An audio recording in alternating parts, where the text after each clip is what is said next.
Okay guys, welcome to this video. Today's video is on how to remove and replace a broken spring on a Volkswagen, Audi, Seat or Skoda.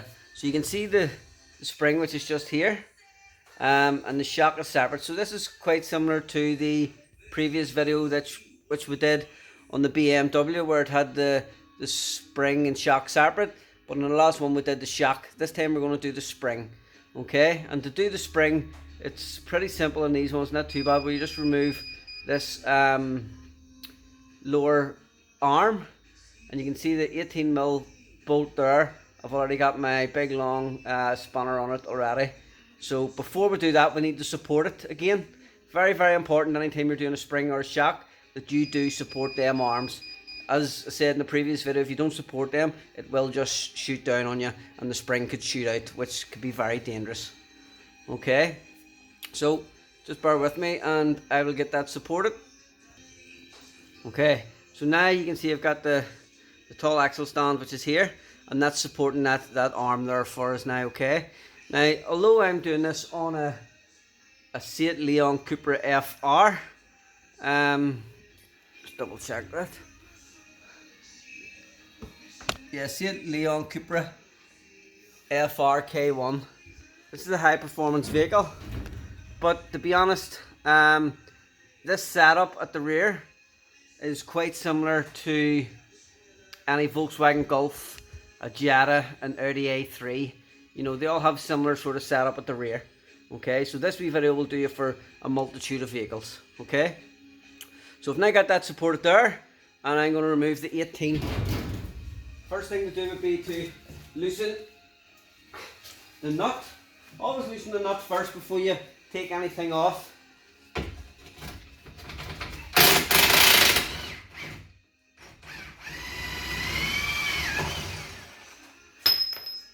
Okay, so that's the easy part. Is getting the bolt out. It's trying to get this bolt back into here again, which can be quite difficult. And then we'll just lower this down.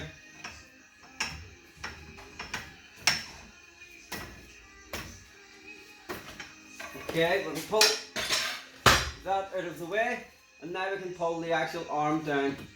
Right, and you can see where the spring is broke here. It's also come out with the seat, which sits up onto the chassis of the vehicle, so make sure that them seats go back on again. You can see that's where the spring's broke.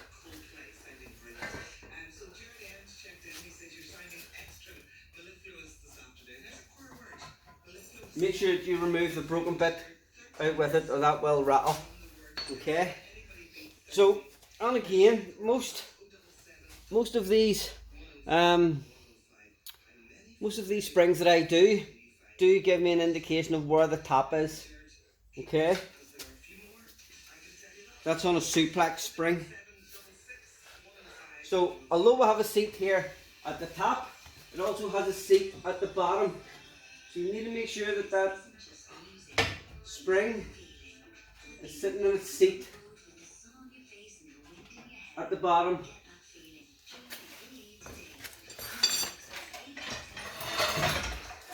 Okay, I can already feel that there's a lot more tension in this.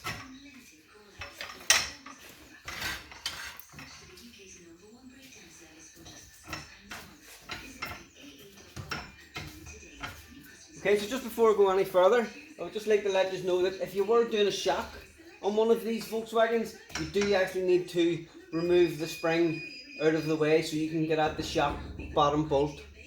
Okay, which is a 21. So that is a wee procedure that you will need to do if you're doing the rear shock. Okay, so the next stage then is to wedge this back up into place. We need to line these holes up with this rose bush in the back of the hub here. Okay, and you'll feel it under a lot more tension. Okay, so we're nearly in place there now.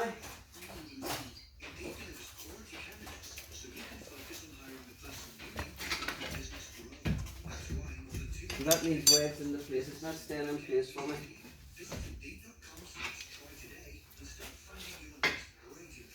So go around the back of it with a start head.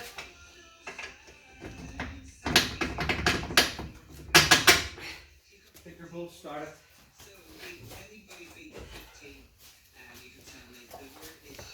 And then you can sort of hit that one first. Like so. Put your 18mm nut back on.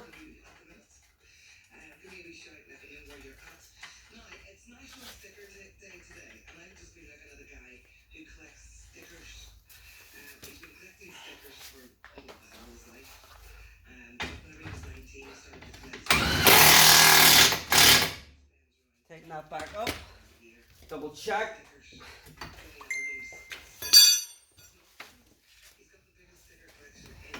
If you were doing, you would always recommend a customer, to replace. If you're doing a shop or a spring, you would always recommend to do the other side. It just sort of keeps a good balance in the vehicle. Okay, so just final checks. Put your fingers down and check. Make sure it's in its seat at the bottom, and then make sure it's in top seat correctly. Your bolt's nice and tight.